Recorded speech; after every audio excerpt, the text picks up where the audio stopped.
Welcome to this tutorial.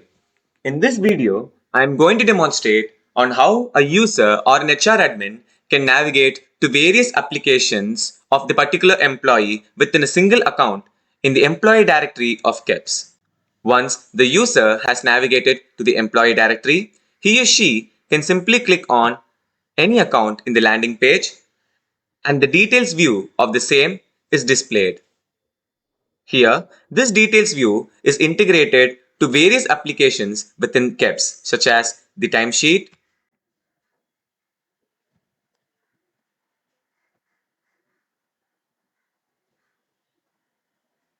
and also other applications that are listed here.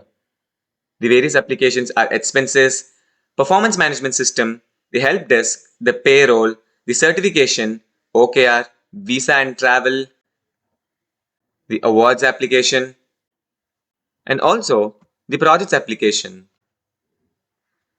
Through here, we can have an overview of all the happenings for a particular employee, and the superficial view for the HR admin persona for all the employees is assured here. This is configurable based upon access, and not every person can be able to view or navigate to the various applications for the particular employees.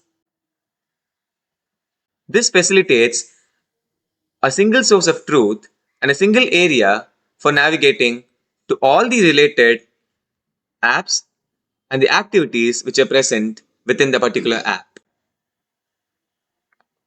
Thank you for watching.